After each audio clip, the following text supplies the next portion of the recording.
Bienvenidos. Welcome. Evening. Lovely Sunday evening. Yes, we are enjoying ourselves. We're having a relaxing Sunday. Me and Tim, working, having fun in life, exploring the news and trying to find relevant stuff. And we were talking about EU. Yeah. Trump did some type of ban on some visas. So Right. I was like, what is that? I hadn't heard Well, about that. A lot of international stuff going on. It goes back to the point that I remember from you where you asked me, like, can you remember, think, or find anything positive from this administration so far? And we're going to get into this as well as a lot of stories. I didn't mean to bury the lead there, but this is definitely a positive for me, even if it's just a few people, especially if it's a few people, the lawmakers responsible for the EU censorship. I preliminarily, of course, before we look into it a little bit more, I'm a big fan. Right. Like, I have waited for a long time between Trump and Vance scolding Zelensky and Vance going over to the EU and telling them what's what, and telling them they can't censor people. And then we see no action, but we see action all across the world. We see action in Venezuela. We see them do stuff all the time, but they can't address this. It looks like some stuff is actually starting to happen. Well, Elon called up his buddy and was like, handle this. Right. And that's true. And that's probably how it works. Right. I do agree with you there. Do you think that was the originate point of all of this? I think it was, because there wasn't really anything about EU censorship prior to X getting that ban. Right. Sorry, the fine that they did, but we'll get into that. Right. The major thing that happened specifically today was Zelensky and Trump. It just feels like the game of Boy Who Cried Wolf. Well, how many of these are we going to do? Yeah, how many? Yeah. I mean, every single time they're like, we're very close to a good deal. Yes. The best deal. And he was saying that before he even got in office. 100%. And that was like one phone call, handle it all. It's true. And we've been sitting here now for like really 14 months, if we're going to say, like, since last November. Yeah, really. I'll believe it when I see it. You can fly a million times to different countries. We can go to Switzerland. We could go have this thing in Zimbabwe for all I care. But maybe they should. Maybe that'll help. Until I see them actually come up with a concrete plan that they can all agree on, that's all I have. And it's beyond any of that, right? Because it's like a game of musical chairs where the chairs have run out, but there are still people running around trying to sit in places that they can't sit in, right? And that's what this whole scenario appears to be to me, where you have like this 3 to 4 year long conflict going on between Russia and Ukraine. You've got untold billions on both sides being burned up. Right. And they're still talking like, well, it's like year one of the conflict, and we're going to figure things out, and we're going to freeze it. We're going to freeze it right on the battle lines where it is, and that's where the peace deal is going to be made. And Russia's made it very clear that that's not the way that things are going to go down. Oh, what are you trying to pull up here? Pulling up stream deck. Okay, nice. You getting our sound effects? Yeah. Very sick. Very sick. But Trump came out, or the U.S. came out, I guess I should say, with a 28-point plan.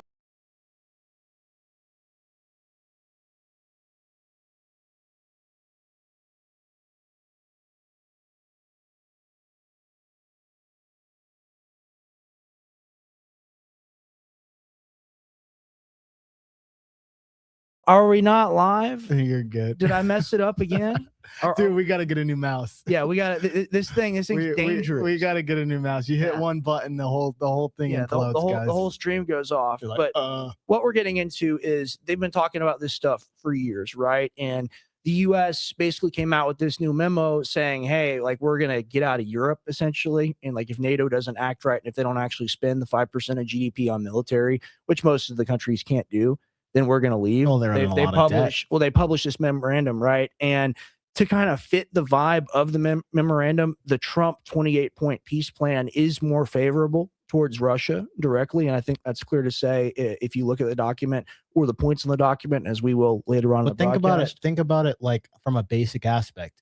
Isn't that Russia's winning? So yes, why wouldn't they get the more favorable terms instead of them just bulldozing their way? Because it's like trying to get somebody to concede when they're literally all they have to do is play attrition. Well, the thing is, the Ukrainians say their argument is like, we've only just begun to fight. And if Europe will get itself involved and donate its resources and really its manpower, its troops to us, because that's what really matters. It's the man on the ground with the gun. Then we still have a shot, and we'll stretch this out for 10 years. Like we watched that Ukrainian general talk about it. Like, I see the war as generational. But you know, the moment you've got troops on the ground, what happens? That's World War III, dude. Right. And that's actually the definition of World War III. And I mean, one could argue that we've already been there because the Russians have sent in the North Koreans. And then the French Foreign Legion. I remember when this just started. I remember someone was doing security for us at the office talking about his brother being in the French Foreign Legion and like fighting over in Ukraine. And this is like 3 years ago. So this has been going on for such a long time. And we'll go ahead and present the video here. I'll get it ready for the screen. Trump and Zelensky have met yet again to have another, hokey pokey dance around the campfire and pretend like they're going to take action. Let's take a look at this. Trump says very close to Russia-Ukraine peace deal after Zelensky meeting. Some say we are 95% there, probably the biggest since World War II. What? All right, so you're admitting that like the conflict is so bad that it's like World War II level conditions, but it's like, don't worry, I'm going to fix it a year after I said I would. It's okay. Called European leaders, commissioner, and UK Prime Minister during Mar-a-Lago talks. Discuss security guarantees, territorial issues, and economic recovery. Let's watch this little clip here of Trump and Zelensky. Spoke to all of those great leaders. They're all great leaders. And we had a great talk with them after we were completed. We thought it was appropriate to speak with them. And our meeting was excellent. We covered, somebody would say 95%. I don't know what percent, but we made a lot of progress on ending that war, which is really certainly the most deadly war since World War II, probably the biggest war since World War II. And just really quick, like this guy is a mass murderer. Like, I know me and you, Tim, we have different perspectives on geopolitical stuff. I've been following this whole conflict since it began. Zelensky had the opportunity to sue for peace, and he should have. And he should have let the Donbass regions vote for their own independence or sovereignty, which is what the 2022 Istanbul peace deal allowed for. But he was convinced to elongate the war by the neo-Nazi factions in his own government and by Boris Johnson and NATO, saying they'd back him to the hilt if he did so.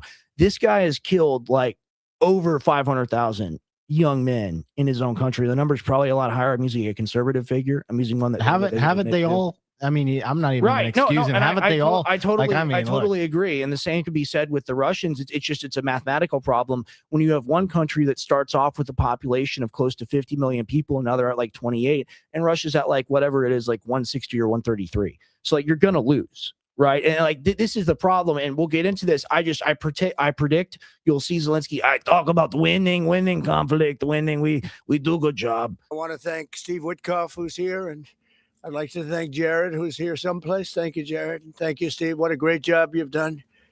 Just Jared two random Kushner, dudes he sends around the world. And Marco Rubio is here. Thank you, Marco. Thank you, Marco. And Pete Hegseth is here. Doing those two Dude, that's people the all-star are doing an team. unbelievable Right. job. So and the four people on this one are doing, I don't think anybody could do it. We'll see if it gets done, but it's very close. Certainly nobody would even. I don't think anyone could do it. We'll see if it gets done. I mean, all right. If you listen to the words and you don't ignore, you just like don't like fall asleep in this cadence. Like hey, like, look, I don't know if it's gonna happen. Rudy asked, crazy how he's still dragging it on. Didn't he say that the war would have ended in 24 hours? Yeah. Yeah, but this is you don't understand. This is 4D chess, so that when he does solve it, it becomes a bigger deal. Even have a chance of getting it suspense to where it is right now. Nobody would have thought that was possible. So I just want to say we've done very well. We've had discussions on just about every subject, and that includes with President Putin before. And we went into great detail, and we likewise went into great detail today. And it was an honor to have you something. Yeah. He's like, you talk about President Putin. It make me very upset. You can tell. Literally, he's like literally fidgeting there. Yeah. And you know, the interesting thing about Zelensky is he wears like 4-inch lifts. Like this guy's like 5'6", like 5'7", and Trump is like he's shrunk, but he's probably like 6'2". So. Yeah, look at him, guys. And it was an honor to have you at Mar-a-Lago and have lunch. I hope you enjoyed the food. Your people enjoy the food. Yes, I enjoy food. I have a private chef that cooks everything in gold for me because of all the money I've stolen. Yes. I mean, like. You know, when someone smiles, they don't smile with the eyes. No, yeah, he's like that food was shit. Yeah, you fed me garbage. Strong people. Your general over there looks like Central Casting. I want to also, by the way, speaking of generals, we have a great general, General Raising Cane, who is here someplace. Thank you, General Raising Cane. He's great. I like the chicken. It's incredible. Mr. President, maybe you want to say a few words, and then we'll speak over the next couple of weeks. We'll speak probably quite a bit, but we'll speak tomorrow. Thank you very much. Appreciate it. Thank you so much, Mr. President. Thank you. Thank you for everything. Dear colleagues, first of all, I would like to thank President Trump for great meeting at this amazing place in his home in Mar-a-Lago. And we had a really great discussions on all the topics, and we appreciate the progress that was made by American and Ukrainian teams in these recent weeks. Special thanks to Steve Witkoff and Jared Kushner, and thank you to for their engagement and full commitment, and also to our team, and first of all to Rustem Umerov and General Gnatov, and to all of these our teams. Formalities. Yeah, and see, oh my God! But look, you see, Tim, he's wearing a suit now. He looks like a waiter, so it's more respectful. I used to wear that when I used to do banquets back in high school. That's literally like maitre d', you know, like a steakhouse or something. That's how he's dressed right now. All the aspects of the peace framework, which includes, and we have a great achievements, 20-point peace plan, 90% agreed, and U.S. Ukraine 93%, 100% agreed. U.S. Europe Ukraine security guarantees almost agreed. Almost. All right, but the thing is, if you have a punch bowl that's filled with 93% punch and 7% shit, it's not a punch bowl; it's a bowl of shit, right? That's a good analogy. Is that not the problem? I'm not even gonna lie. That's a pretty good analogy. And I mean, like that's just putting it the 7% is where all the flavor is too. You know, the whole thing's got to taste like punch in order to work out. And they've been talking about the same stuff since 2022. Like this has been ongoing, and even before that. You know what we need more of? We need more of that little soap opera they had when Zelensky went into the White House, and Vance was just like, you got to show some respect here. Yeah. And, you know, I like that slop. You know, this stuff where they're like, oh, this was good. This was good. This was very good. Like, nah, forget all that. Well, let's not forget what happened, Tim, because it's very important to reference what happened. Zelensky, the thing that led to the confrontation with Trump saying you don't have the cards and JD Vance talking to him, the thing that led to that is Zelensky said, you have big ocean and you'll not feel pain now, but you feel pain later. And then it's like, we're going to feel the pain? Like you're telling us, like we've given you hundreds of billions, and you're telling us, like you're threatening us essentially by saying that. So like that's very clearly crossing the line. But clearly that doesn't matter because they continued to do the song and dance the entire time. He was his best friend. Yeah. Then he hated him. Now he loves him. It's like, it's that abusive relationship like we talked about. God help you if you've always been favorable towards Trump, because then he'll hate you. But like you could be his worst enemy and he'll be like, I think me and the guy got something in common. I think we can get along. 100%. But they're sitting here like this with the knife behind their back. Like, I really hate this guy, but I have to do this. For sure. For sure. I agree. % agree. Prosperity plan being finalized, and we also discussed the sequencing of the following actions. And we agree that security guarantees is the key milestone in achieving lasting peace, and our teams will continue working on all aspects. Is it all PR? That's all he's allowed to say in public anymore. He's like, you need to shut up. Because somebody, when that day ruined him. Yeah, that day did. That day ruined him. It put him in his place, and like somebody had a conversation. He got punked. He got punked. That's what happened to him. Well, Trump asserted his dominance that day. So what is he really to do at that point? For real. What other videos do we have here? Let's see if there's a juicy tidbit. Productive call with European leaders, like President Trump said already, and a lot of leaders, including NATO and the EU. And we agreed that I want to be in NATO so bad. Please let me in. Please let me into the NATO. Knock. It's so funny. It's like the coyote trying to kill the roadrunner. That's him trying to get into NATO. Our teams will meet in upcoming weeks to finalize all discussed matters, and we agreed with President Trump. Okay, you were right, Tim. Yeah, we got to do a montage, man. Yapping. I gotta do a montage. I gotta stick all of the meetings they had together. And just play the same thing each time, where they say the same exact message. We're getting very close. Yes, we're 95% there. This is all good. Like, I'm so sick of that. Well, I think that the Ukrainian deep dive is something that we should really focus on. We should pick a month next year to focus on that and just be like, okay, like we have like a long period of time to get this correct and then bring it to our audience, because like there are people like Gilbert Doctorow and others that have written entire books on this whole subject, like in modern war and modern conflict. It's so confusing. I even forget why it started or what even is what it's about now. I mean, I kind of know what it's about now, right? But they've been going, like you said, conflict's been happening since the 2010s. So. Yeah, and then even before that, like leading back to World War II, right? Yep. Like it goes on and on and on. It never ends. And I think like we try to, or you do primarily like most of the deep dives. I'm going to do more of them, including a kind of the special intro to a style of one today, where we're going to go over Candace Owens and her latest stuff. So stay tuned for that. When we do a deep dive, we're trying to provide value to people, right? And it would be good if we were able to take such an extensive subject, such as the Ukrainian war and the causation and the reality of it and what's happened, and we were able to distill that into like a couple to a few deep dives. 100%. I think that would be really cool. I think we could still fit it in one, because the same thing that we explained with the Israel Gaza and the origins of that. I think I did a deep dive. I know, and that one was a little longer. That was like 90 minutes. But with the Ukrainian one specifically, there's so much. There's like Hunter Biden was over there. He was making deals. That's the thing. Everyone was, right, and then you got like Victoria Nuland and all these people who helped set up the Maidan coup in 2014. There's so much meat on this bone of this story, and the average American, all they know is like Russia bad, Putin dictator, and like whatever. They don't know the Russian side. You're right. Yeah, like whatever America says is good is basically good. But then that same person, it's so crazy. That same person will be super like pro-Palestine, or like super like woke on the Gaza issue, and they'll also be like super hardcore about Ukraine. Like, it's Austin. I see the bumper stickers on the car all the time. I stand with Ukraine. Yeah, and then right next to the Palestinian flag, and that just blows my mind, because look, the point is, these things are so complicated that once you get a whole understanding of them, it becomes really simple. Just like anything, like real genius is in the simplicity and not in the complexity of anything. And it's all a grift by either the government or like the military industrial complex, the politicians themselves, or like someone in the business community. Yeah, and that's all it is. And remember, I said this not the last stream, but prior to, a lot of these conflicts, man, they're just a negative feedback loop in which somebody started it.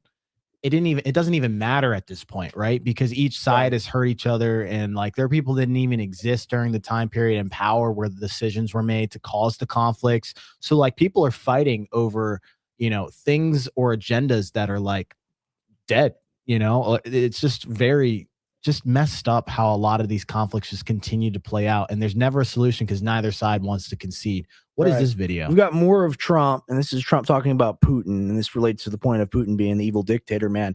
And the place where I took this from, the person who I quote tweeted it on Twitter is like, pathetic. He works for Putin. He licks his boots, blah, blah, blah. And it's like, nah, dude, like this is like the most normal stuff that I see out of Trump. And then he doesn't fulfill any of it, and he stabs Putin in the front anyway. Like, but So in just your watch conversation with President Putin, did you discuss what responsibility Russia will have for any kind of reconstruction of Ukraine post an agreement? I did.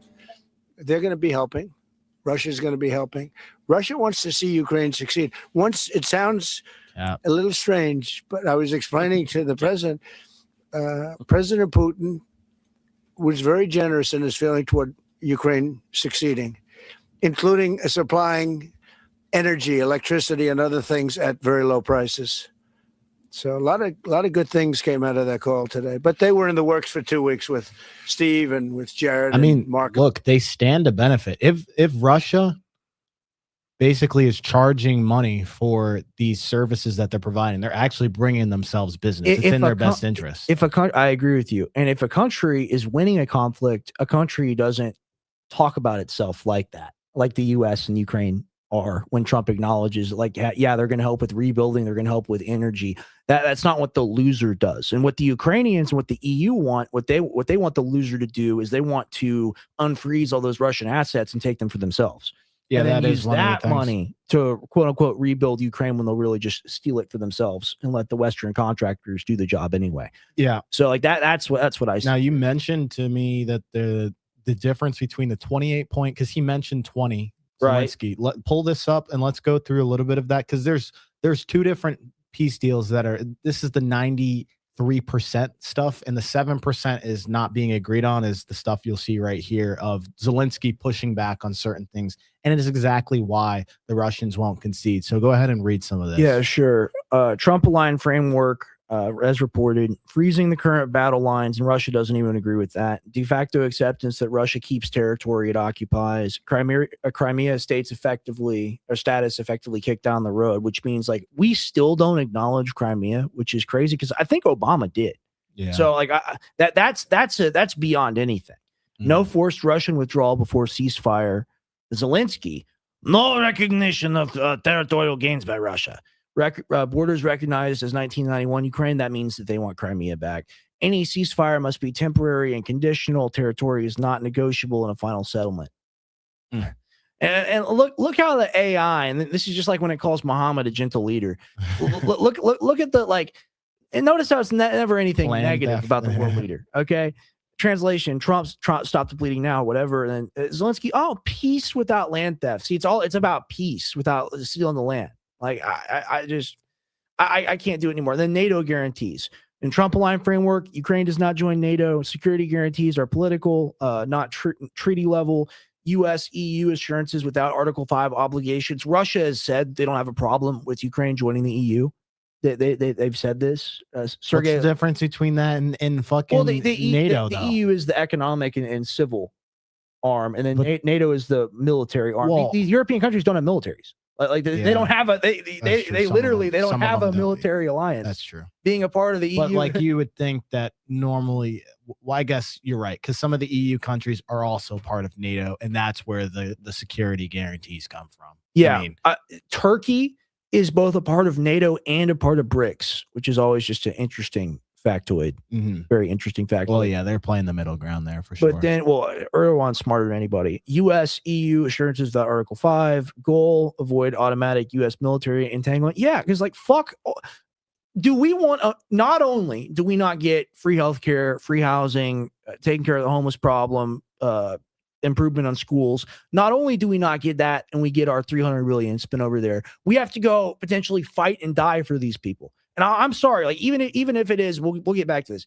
Even if it is the perfect story of like the evil Russians, like I will kill you, Ukraine. Oh no, please don't kill me, Americans, save me. Like even if it is like that, like ultimately, I don't want to go fight over there.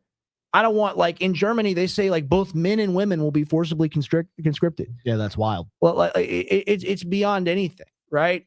And the U.S. has a responsibility, which it's failed over the past century, to be the adult in the room. Yeah, but say no. So here it is. Look, we are a walking contradiction. I've said this before. The United States acts as the confidant to be like, okay, trust us with this. Go do this particular action. We have your back. And then when shit hits the fan, we're like, it was him. I agree. It was him. I agree, and I hear your point. So we like punish people, but then we also like reward them in this weird way for doing the things that we want. Like we get to basically be exonerated from all guilt for the most part, because not enough people talk about, like, they're like, oh, we got a Ukraine and Russia bad person, but not enough people are like, Biden literally forced this, guys. You ever watch Dexter? Yeah, I've seen it. You've seen Dexter? What season is it? I think it's like season 3, where it's like that Miguel guy who's like super rich and connected, but he wants to be a serial killer too. I think so. Then him and Dexter like bond, and then Miguel starts committing killings without Dexter's approval or whatever. Yeah. And they have to kill each other or whatever. It's the whole thing. That is like the US-EU relationship, where the U.S. is like, look, we got a system how we do things. We're going to break down the country. We're going to extract the resources. You can get a cut of it too. Just chill out. And like, we're going to keep it to one body, one country. We're going to keep it nice and clean. And the EU or NATO is like, fuck that. Like, we're going to kill everybody. Well, they've got PTSD. They used to be the guy. So he's like, in my glory days, this is what I used to do. That's literally the thing, is 13 countries in the EU were a part of the Axis alliance, like work with Hitler, right? And Hitler was the one who, in like before World War II or during the World War II time, his plan was always to set up a European Union, and he wanted to install the old King of England on that throne because he was really a German guy. This is true. Like this is just like mainline history. My dad talks about this on the show. But we're not saying he's a really cool guy. No.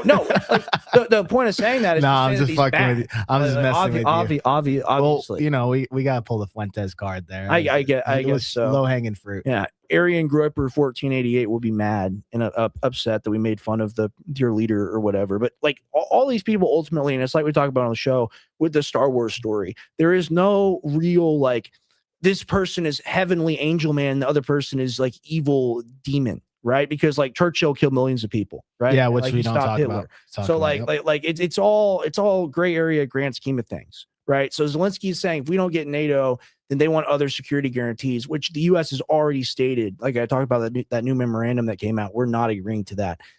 Russian accountability, and like when we saw this, we both kind of laughed at it because like it's so insane. Trump aligned framework: war crimes handled later through diplomacy, sanctions relief used as leverage. Focused on forward-looking stability, not punishment. Zelensky wants war crime tribunals, no blanket amnesty for anyone. Reparations funded by, it says partly here, wholly by the Russian assets. It's like $300 billion. Justice is part of peace, not optional. I mean, who gets to decide, bro? Like, is it you? Is it the Ukrainians? Another demand in here as we get further down, Zelensky wants it. This says no limit. That's inaccurate. He says, oh, we are fine with limit 800,000. Like, come on, man. 800,000's like pretty sizable. We have like 1.5 million. Yeah, that's like, pretty sizable. That would make them instantly overnight the biggest military in Europe. And there are also guarantees in there, like if they're a part of EU or a part of NATO, other people from those member states can join. I mean, look, this conflict, and like I said, we got to do the deep dive, but Ukraine isn't all in the wrong here. Look, Russia. Well, they agreed to give up their nuclear weapons. That's the main thing. True. But the thing is like whether Russia was provoked, sometimes Russia wasn't provoked for some of these conflicts. And it was purely like from the like region of all the stuff that happened in the Donbass for them just like going and standing for their people in certain aspects. Wouldn't like, you argue that's provocation though? Like if you got like, yeah, but like it's like those things are nuanced. Like here's the thing: the government and the people in the specific area are not necessarily sitting there at one round table and being like, oh, let's have a conversation and cause a ruckus of it. Normally these things have deep rooted issues where you've got like, you know, just like Palestine and Israel conflicts that have just been brewing for a very long time. So like one side comes in and be like, oh, well, we're going to defend these people all of a sudden. That also comes into play because they're like, what's going to stop Russia from doing this again?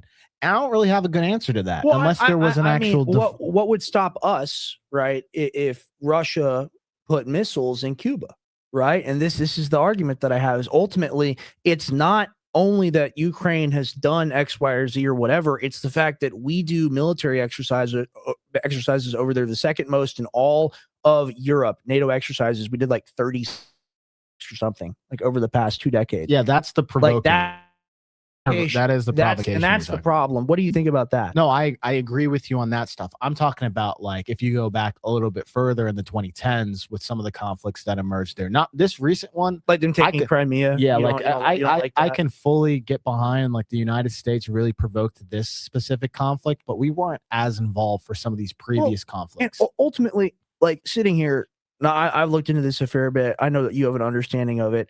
Ultimately, like, who cares what we say or what our opinion of it is? Ultimately, we look at it as like a fucked up explosion or dumpster fire that we can't fix. And then we see our president come out and lie about it as being like, ooh, I'm 80% of the way done. I'm 90% of the way done there. And we see it for like a year straight. And then we're expected to be like still excited or like we got ants in our pants around this entire situation. I just had an epiphany moment too. Okay.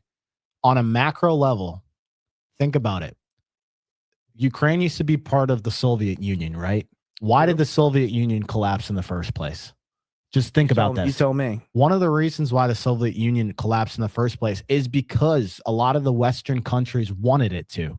They had a lot of involvement with a lot of the internal conflicts that caused these places to break up. It wasn't just like the revolutions happened on their own. That's true. So, I mean, look, somehow, some way, Europe and the United States does have some impact on it. And so part of it is like, you think about Putin.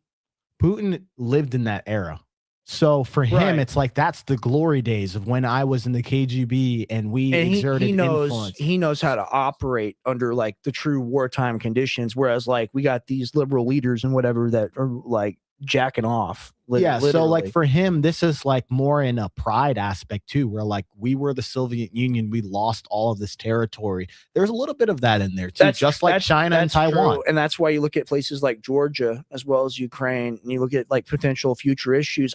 Georgia's been a big thing. We got to cover that. We definitely do. And look, here's my thing. I'm not trying to exonerate anybody of anything, any nation, any country. Like I say, I don't like the Star Wars story. Every nation has problems, issues, whatever. The point is like, how long are you able to, like, there's like fake world slop, which we'll get into, the whole Candace Owens drama about like nothing, like people are excited about that, but then they're somehow able to take something that's real and that actually matters, and by bombarding the public with it, they're able to make the public not care about it. Because like, how many times have you seen something about Ukraine just over the years? Well, doesn't that naturally happen because news cycle, like some crazy shit happens that like, but not all crazy shit have we spent like 300 billion on. This is my point, is like, Americans want to know why they're suffering and where their money went and why the dollar isn't worth anything. And there are other factors, it's COVID, and I understand that, but you want to look at a portion of it, you look at Ukraine.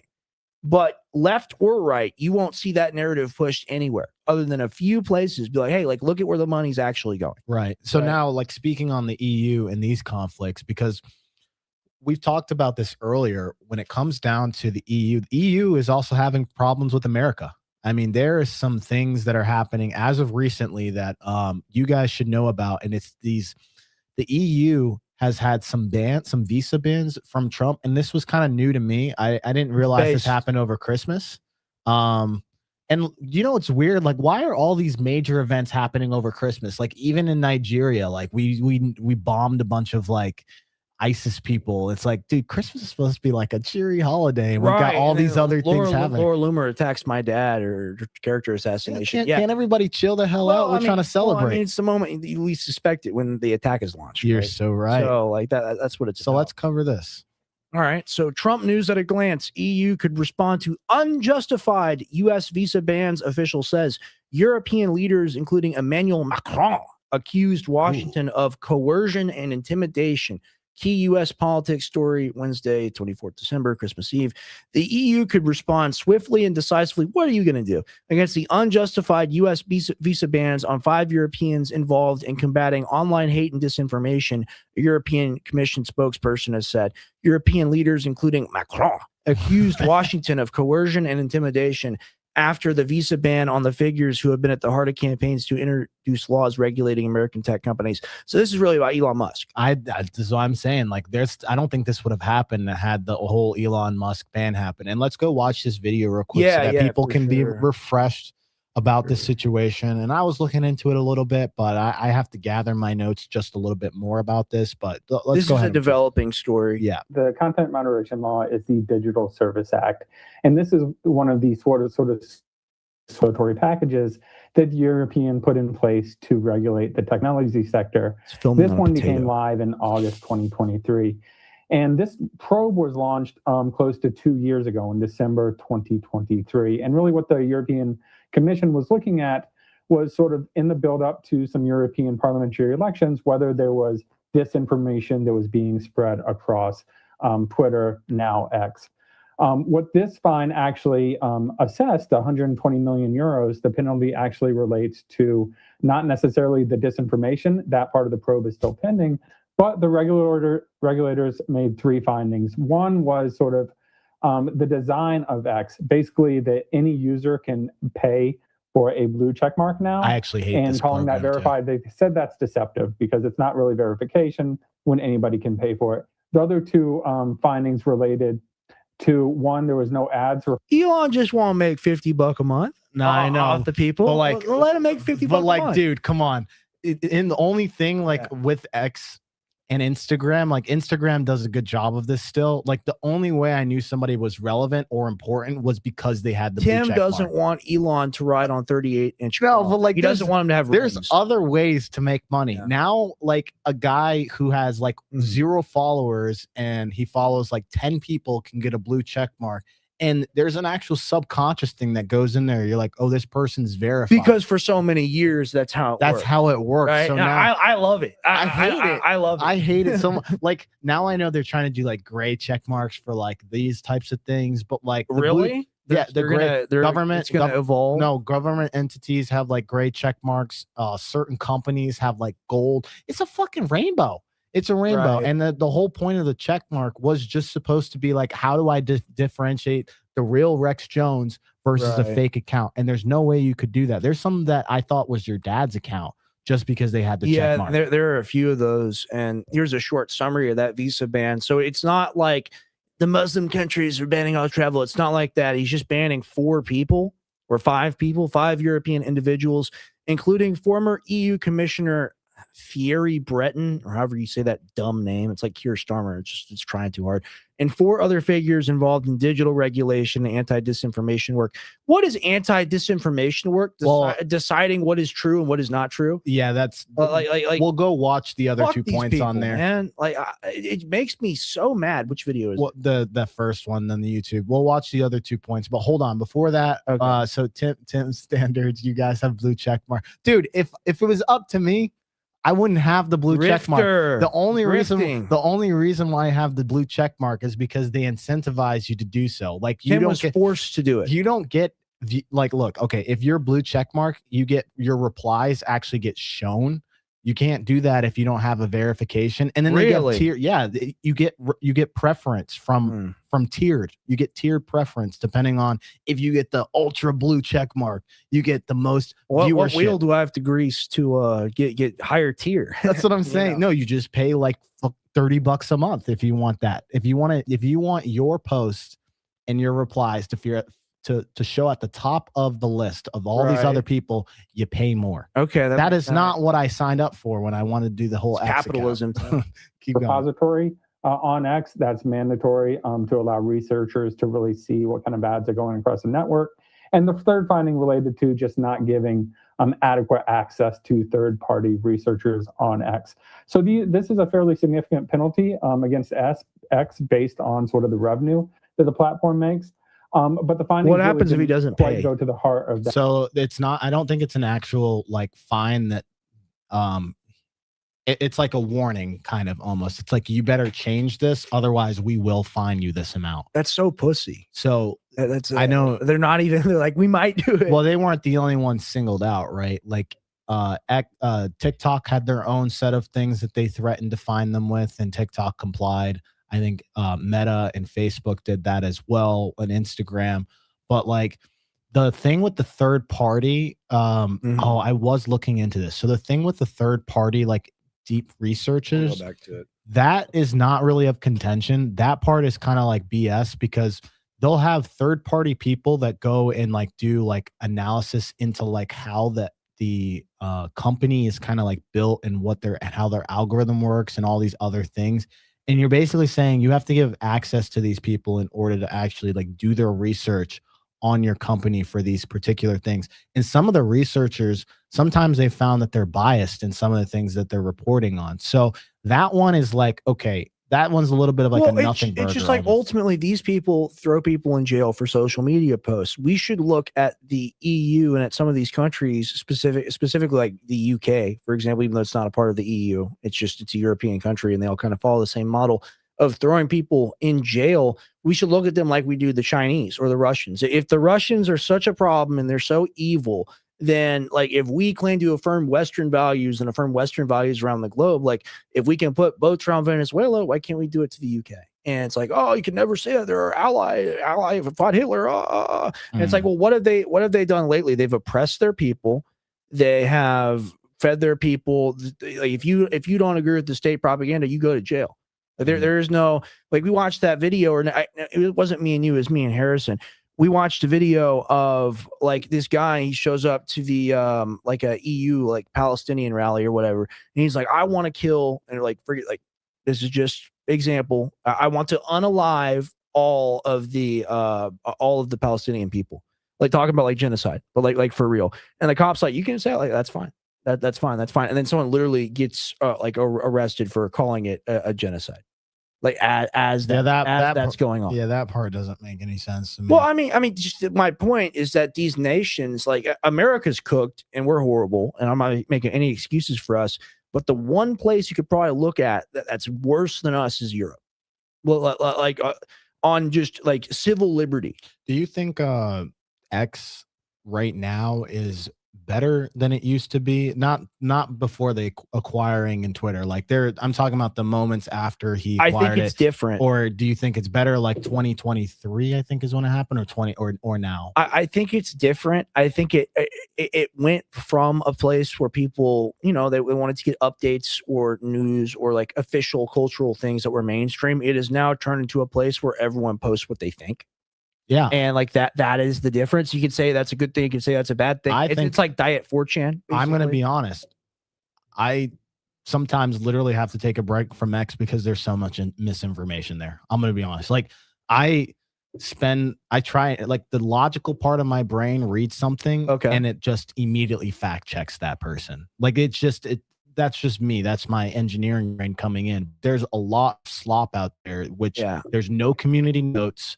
There's nobody telling you that, like, I'm not sitting here saying, oh, you got to take the post down for some things. Stuff that's outright like false is not free speech. Come on. But the things that are nuanced where like somebody has an opinion, you shouldn't be censoring here's that the thing. stuff. If someone is saying this is true about XYZ and you have to believe me about XYZ and I have the proof, and then ultimately they're lying, you can argue about what that is and what not. All right. Ultimately, so no, I'm talking about, I love it. I'm talking about absolutely I am talking because about, I remember how the internet used to I be. am talking about didn't used to be like this. I know I fucking suck. I sound like a libtard here, but I'm talking about things that have concrete numbers to them and real data to back. Like things like this amount was paid to X, Y, and Z, or things that you can research on, like the percentage of people that did this thing. Like somebody could literally go on X today and say 90% of black people are out there killing your people. And it's like, okay, that's clearly a false thing. But somebody reads that, they get galvanized, and just even take the Candace Owens slop, man. Half the shit. Well, you're transitioning into that now as an example, but here's the thing: like she's advertised and she gets sponsors, right? Like I'm listening to her primarily on Apple Podcasts now. I'm getting ads for Nordstrom's in between her talking about Fort Chuka Waka Paka Baka Chaka Maka Waka Laka. Like at the end of the day, like we're deplatformed, we're banned everywhere speaking about InfoWars, not gray area. And we can't get on any of these platforms, but they promote the slop, be a slop to people. It is by design. And like, we're not capable, we're not smart enough of understanding the whole system or the scope of the system. But like, it's crazy how it's designed. It's designed to take people's money, energy, attention, and time away from them. Ultimately, yeah, all of it. It stopped becoming a news network and it started becoming a gossip room. Right. I read Elon's. What everyone's obsessed. I literally read Elon's Musk post today. Instead of being like, the world is becoming better and we are doing this thing to get us to Mars, he's like, 8 hottest women that you would never find or some shit. Like, nice. I'm like, dude, yeah, nice. Good job, man. And that's the thing. And I told you to watch Idiocracy. I don't know if you have yet. It's on Netflix still. I believe so. We're descending further into that where the public doesn't like 20, 30 years ago, even though people were still uneducated and they believed in the government a lot more, I think people were a lot more politically aware than they are now. And I agree. People are not politically aware anymore. They're culturally unaware, like by design. Like they've picked like a bucket of person to follow. And that's what that's where they get their news and from. that's who they get their news from, and that's who they are. They don't cross-reference or check sources or do anything like that. And the epitome of that to me is Candace Owens. And like we're going to get into that. We're going to get into all of this, but just breaking down the topic, like me and you, we're like, and this is me saying this. Like I've watched 1,000 videos of 1,000 different people online doing political commentary. I was not that familiar with her work, and you were not either, right? Like as far as like what work? Like, well, you know who she is, but like we're not daily viewers. No, right? I mean when she was weekly or monthly or anything. No, like I'm not a daily viewer. I was watching a couple of things when she was on the Wire, and so back I liked, day. yeah, and I really liked the time. Excuse me. I really enjoyed the time period where she used to go on like Patrick Bet-David's podcast, and she would just straight based on a lot of the stuff she used to say, and I'm like, I like this person, and that was only like a year or two ago, man. Like it's a whole morphing of a new person, right? And like when you take a look at some of her numbers for the live streams and whatnot, maybe I'll pull that up. I'll pull it up in a separate YouTube tab. We have the episode pulled up right here that we're going to cover today. She's pulling like 2, 3, 4 million viewers on live, and people join after, and I get that, and they rewatch them, as I certainly have rewatched them. I've rewatched the Fort Huachuca Waka Blaka episode like 3.5 times at this point, and I've transcribed it. I have like a 10-page Google Doc with all of the information, because people are going to come and say, well, and this is what people said in the comments. I was like, someone explain the Candace Owens thing to me. Like, how many episodes do I need to watch? And I literally got like 100 likes, and I got like 120 comments. And it's people saying, you have to watch the entire last 3 months of the show to understand. And if you don't do that, then you're operative and you cover up for government, and you a shield just like your dad. And I'm like, I'm just trying to understand what's going on here. And it's the key legal principle of innocent until proven guilty. She's like guilty until proven innocent. She's like saying, this happened. This is my narrative for what happened, and you have to disprove me. Well, like, it doesn't fucking work that way. Hold on. It doesn't fucking work that way. Like, you make a bunch of claims, and you claim to substantiate all of them by having this guy on. I've watched this entire episode 3 times. I have notes on it. You can prove nothing. Isn't this, just think about this. Let's take a step back. Isn't this a sad day in America? Wonderful. She'll be the first black female president. She'll be the first black female president. I think it's good. I can't. I support it. Where literally we have to break down Candace because of the slop that's out there today, and we have to cover. This is the slop. This is the number one thing. There's like literally people dying. There's people like who can't Trump eat. Attack in Nigeria. There's literally people who had their entire house bombed on Christmas Day, and then we get Candace out here that's literally like, he popped up from the mine like Mario, and he shot Kirk. Well, that's and not. And the Egyptians were tracking planes, and this happened. It's like, bro, come on now. That's not precisely what I want to litigate here today. Today, I want to litigate her guest in the Fort Huachuca Waka Blaka Chaka story, because like, I don't believe the official narrative or story around the Charlie Kirk event. I think someone else shot him. He definitely didn't get shot with the 30-06. His neck didn't stop, but he wasn't a man of steel, as the doctor reported him saying. And you can look at this list right here of Candace Owens with the discrepancies of what happened during that day and the weirdness of it. She is using the legitimate questions. Don't do it. She is using the legitimate questions around the event to spin a complete, it's called a shit screen. It's like Jim Leahy talked about this, the winds of shit. She's creating this smoke screen around this event to where if you ever question any of these legitimate points ever again, all anyone will ever do to you is point at you and say, you're just like Candace Owens, and that was disproven, blah, blah, blah, blah, blah. Yeah, but this reminds me of my dad's stuff so much. She says confirmed data points. You know what else was confirmed? That Excel sheet that she had that literally listed all of the. But you haven't seen the latest episode. In the latest episode, she said she's coming out in 5 days and she's going to release a new document. I'm not kidding. That's literally coming out of what? Mental asylum? Like, yeah, what? The latest document. But see, it's all to be revealed. It's all coming next. It's always just coming out. And when it does come out, it's just her affirming what a dude says and saying it was divine providence that it happened. Well, I think she's literally having the time of her life behind scenes, and she's got a whole entire population. I think she's making money, and I think she's enjoying trying to take my dad's spot. I think it was very interesting, and my dad pointed to this on the show today, or it may have been in a special episode, I'm not sure, and I tend to agree with him. I don't agree with him on everything, or even like a lot of things, really, but he said, like, it's weird coincidental timing that Loomer and Candace would both do this to me, like on Christmas, and come after me so hard, and I think that there is some truth to that. Because like what you witnessed over Christmas was like the attempted character assassination. You can go ahead. Of my father, right? And like I was very keen on this. I was very interested in it because I was trying to formulate my response to it, which will be here and then in other episodes going forward. It's very interesting to me to see Candace Owens try to take my dad's spot as like the top conspiracy person, which is how that's my spot. That's how I see it in my mind. That's how I see her behavior. Right. That's because she's pulling in bigger numbers than he is. She's seen as the real person, like the out on the fringe person, the person that actually knows the truth. And they're pointing at my dad and saying he's controlled by Loomer because he disagrees with her. It's kind of now your dad is based. It's kind of the perfect situation. No, now he's not based. Is what now he's saying. Not based. Now he's not. Now he's not based. What are you pulling up? Oh, I'm just taking the screenshot of what she just wrote there and just seeing what a little chat GPT says. Well, I mean, dude, I agree with most of that shit. Like you can't just ask the computer to tell you the truth about. No, I know this is a very lazy way of doing it right now. Okay, you can do this. No, just keep going. No, it's you. Present it to the screen. This is on you. This is you can. I know. I went into. I know you can do this if you want to do it. I went into the wabbit weeds. It's okay. Like here's the thing. Ultimately, like let's just look at it and question it ourselves. Okay.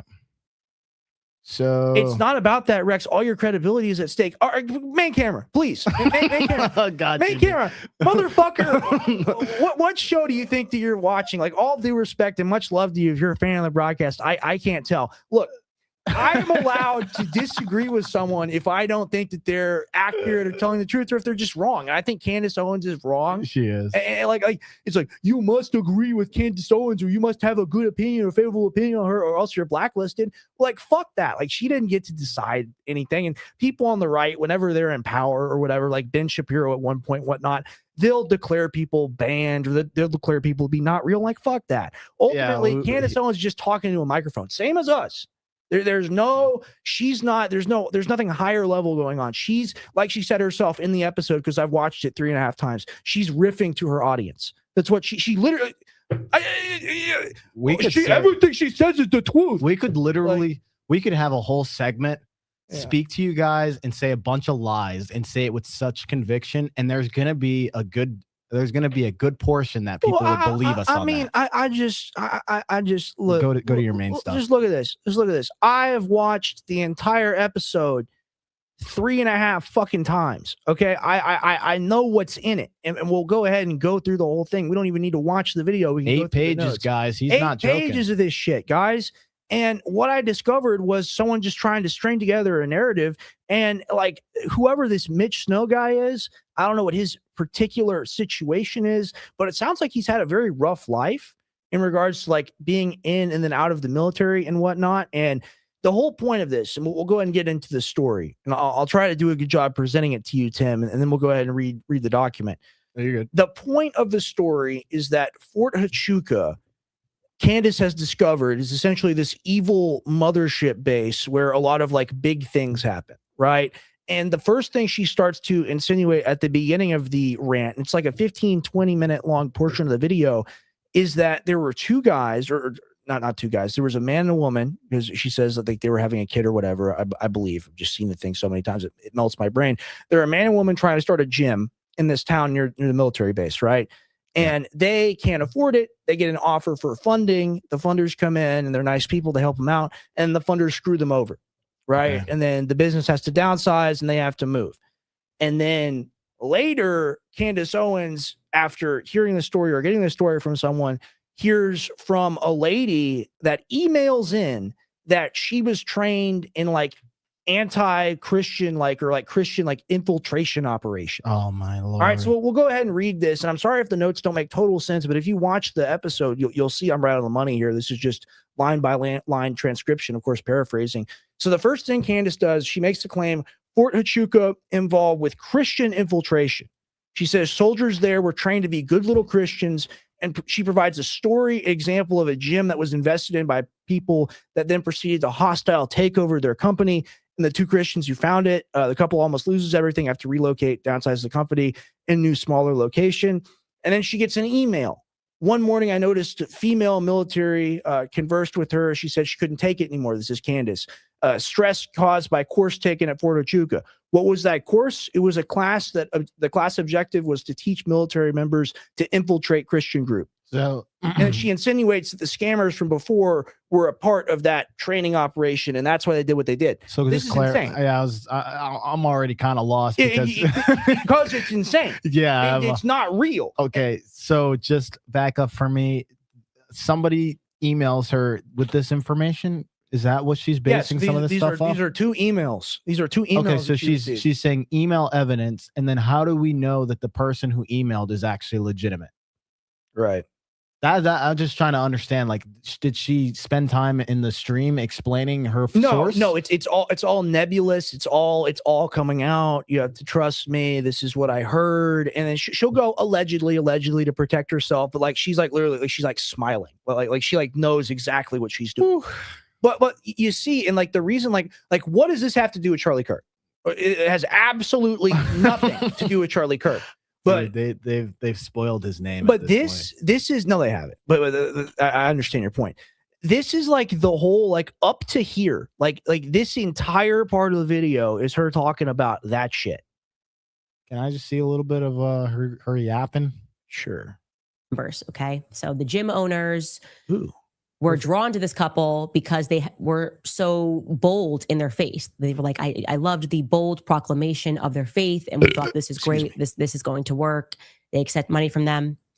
So you can imagine that they were then completely surprised and shocked when this couple over time effectively staged something akin to a hostile takeover of their company, undermining them while pretending to be their literally what I'm talking about. So let's follow along here. Okay, follow with the insanity. And it's like, oh, you didn't watch the episode. Friends going behind their backs, propositioning other gym members. I'm going to be clear here. This is obviously allegedly. Protect myself. Allegedly here. The couple almost lost everything in the process, and they had to start all over again. Now, what was once the fastest growing gym? Well, I mean, it's just like, wait, and we'll go back to it, but like, what the fuck does that prove? Oh, the business almost failed because we got bad people involved. Therefore, evil government killed Charlie Kirk. It's the line. It's the line and the connections. I always have to be careful with these types of stories. Well, it's crazy. Sierra Vista suddenly. They were forced to relocate and downsize their company entirely. So now it's 2015. They are in their new, smaller location of a gym. And I'm going to read this next portion of the email that I received verbatim.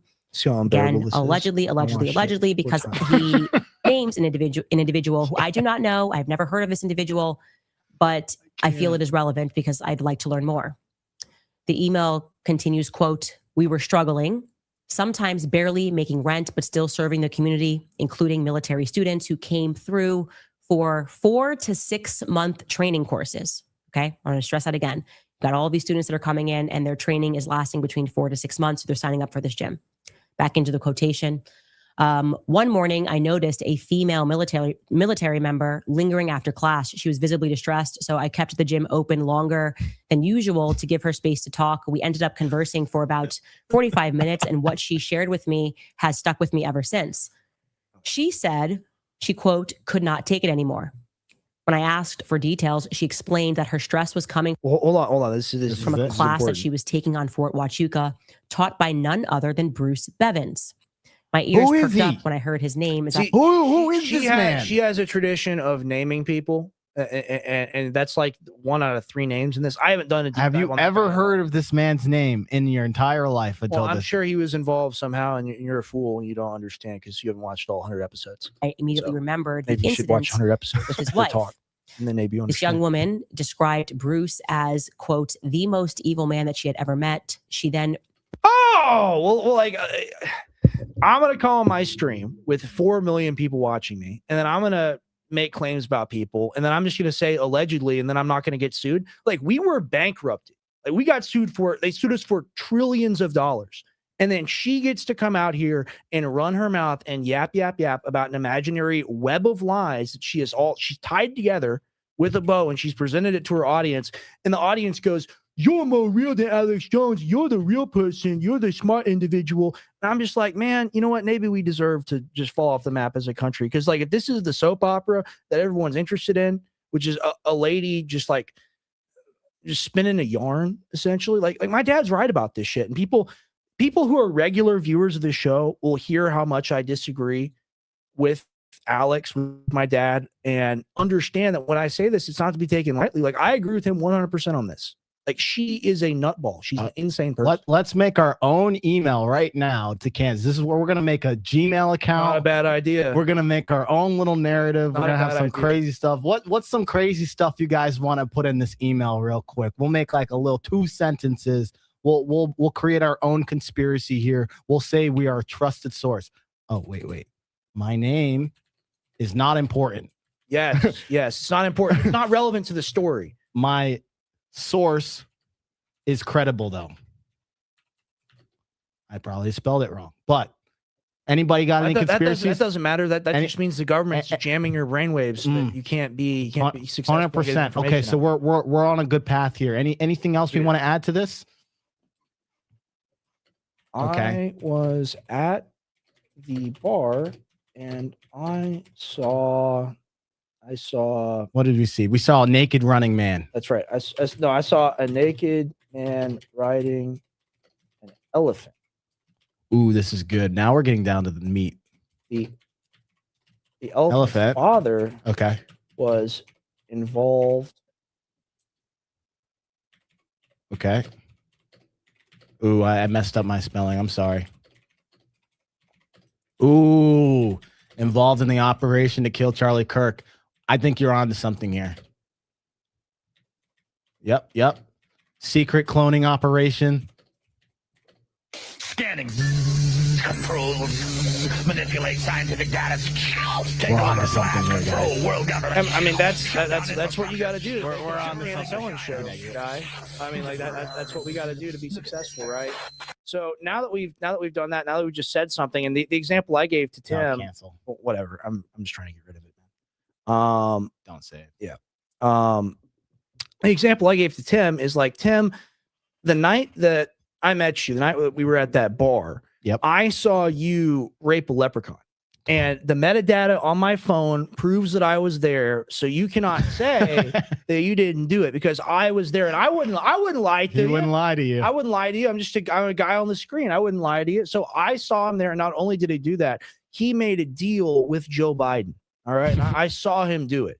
All right. So now you have to believe me. Thomas was there. I was a janitor at Fort Huachuca Chuca, and my reliable source, a famous Christmas poo. It won't be named South Park reference. Told me he saw an evil clone of Charlie. He had a mustache. Yes.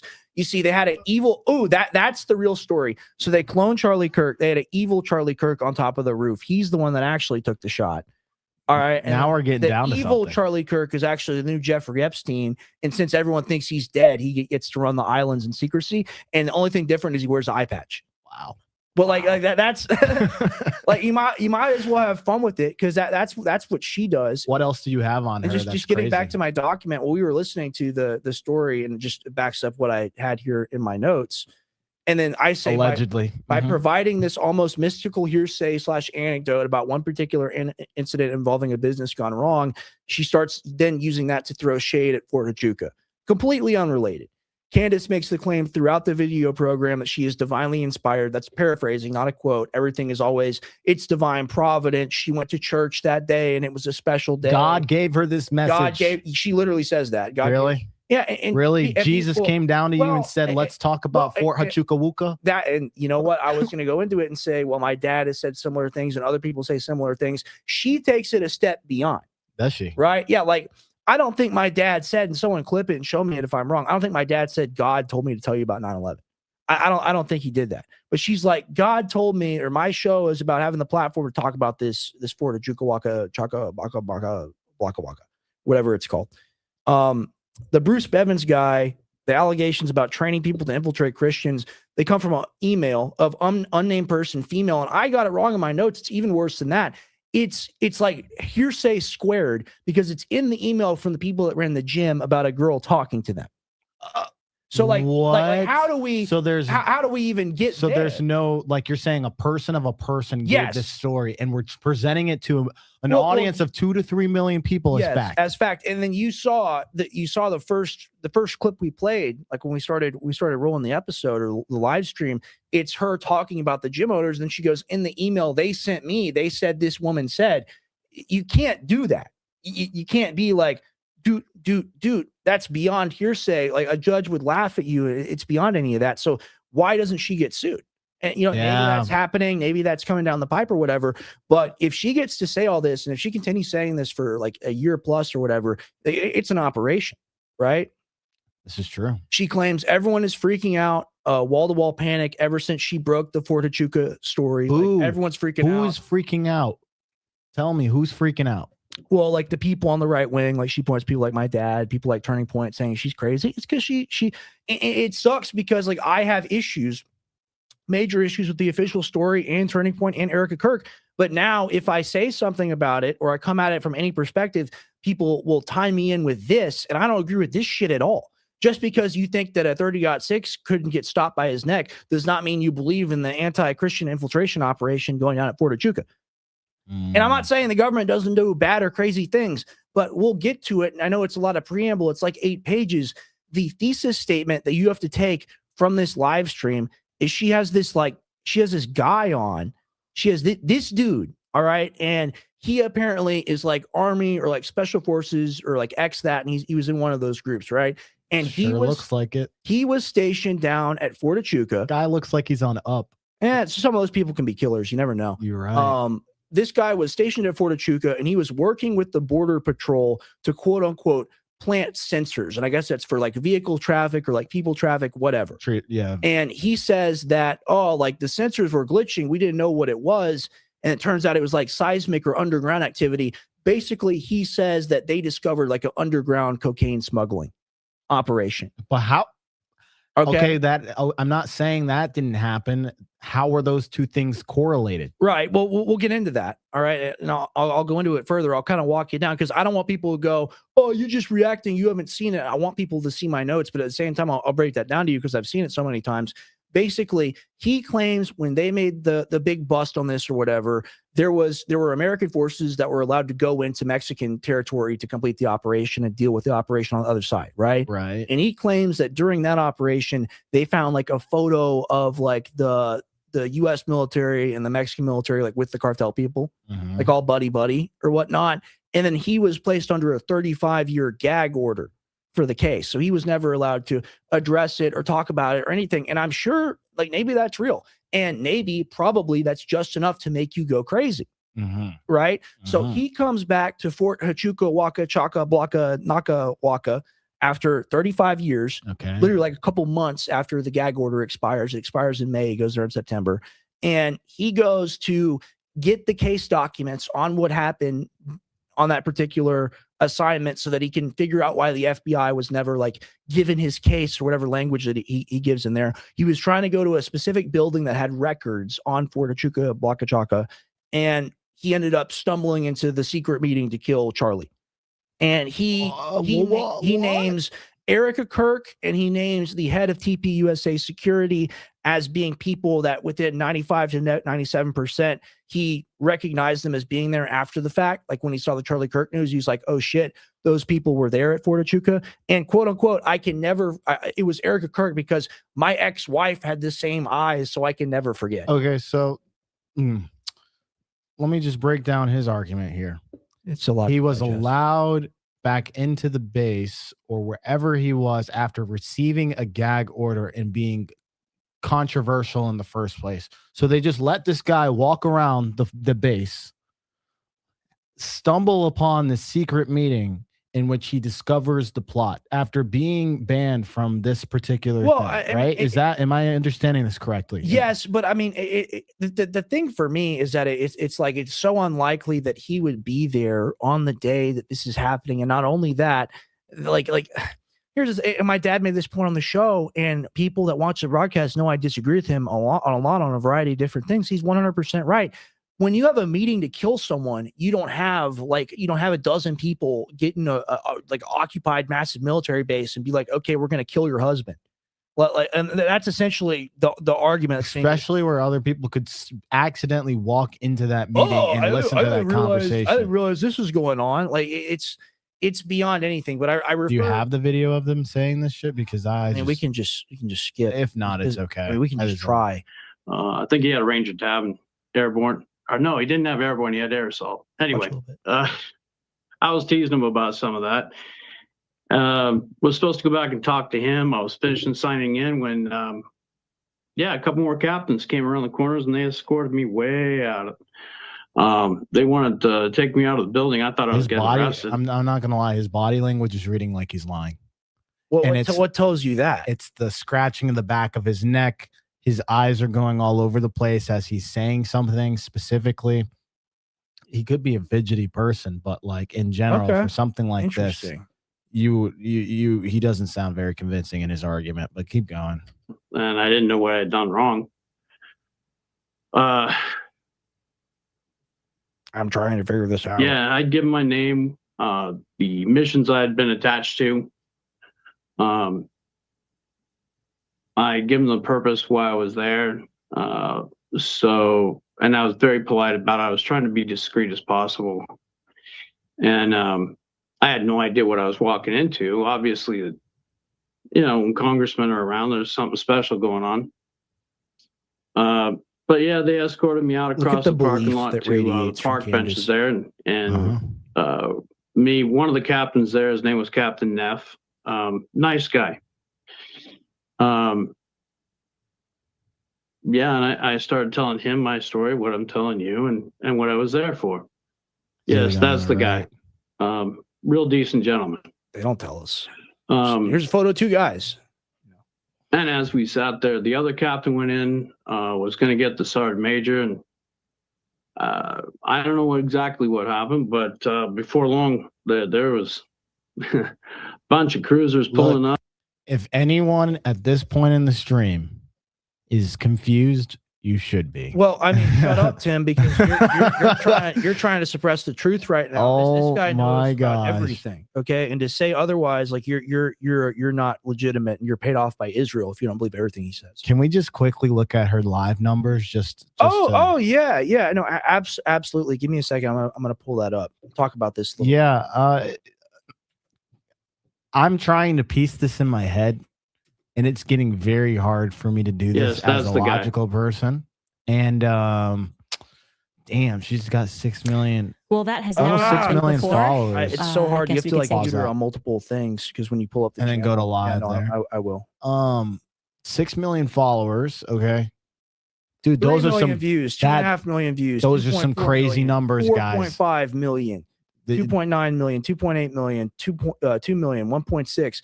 And you'll notice it's a lot more than her past live videos, right? Well, maybe not. Maybe see how I'm wrong about that. But like, look, I'm saying like even you look at her actual videos, they're getting like 700K here, 800 there. It's comparable. The live videos definitely do well. My point is that she's milking it for donations because like you make a lot more money if you have comparable viewership. Like if you have a live that does 2 million views, and then you have a released video that does 2 million views. The released video, you can leave tips and stuff now, but people aren't doing that the way they're doing with the live chat. Even if it is like a recorded thing that you're premiering, people will still throw money in there. Wow. Which is why I look at this whole thing, and we'll reference the document and get back into it. I look at this whole thing as either she's the ultimate grifter, she's the ultimate agent, or she's the ultimate retard. And there's no fourth option. There are those three buckets. I think she's too smart to not know what she's doing. I agree. I like, I've seen her over the years. I've seen how she breaks down points. She's learned from the best of Shapiro and his ability to have and talk. Maybe it's just a thing of like people are getting more extreme just in general, and then she sees the credibility that's out there and she believes things are going to keep going in this direction. Like she's trying to take my dad's audience right now. Like she's openly trying to do that. She's trying to represent She's herself. like, I'm trying to out conspiracy. I know the truth. She's like, I'm trying to be the top dog here in this space. But you know, it's weird. Like when she was in The Wire, like she never got these numbers. I mean, dude. Well, I mean, she's probably happy that she got out of that. That's the thing about like doing things solo versus like being a part of a company. You usually do better solo. But the blow up actually helped her more, to be honest. Well, it gave her legitimacy because people don't trust them. That's it ultimately. But I have my notes here. So Candace brings on Mitch. Mitch is a former Special Forces UNC type. Candace received an email the day after church on the day of obligation, a holy day. She went home and it was the first email she saw. And she repeats this twice. She's like, I have to believe, like she literally says, like my dad says, like gut level. He's like, gut level, like I know this is true. Like I know this is accurate. She implies divine providence relating to this as proof during end of episode and when she initially mentions it. Mitch got assigned to Border Patrol work, replacing a Marine unit that was apparently too violent or whatever, or kinetic, placing sensors on the border. Glitch signals coming back from the sensors. They weren't glitch signals. It was subterranean. Implies underground drug traffic. Extremely unclear. Mitch was looking through the data. Question. Go ahead. Did he mention any in this at all in the stream that he physically saw the underground cocaine? Yes, he states that he destroyed. Actually, he was the one that quote unquote got the honors to incinerate. So about what a is million ton, where is he? About a ton of cocaine. Okay, so like just.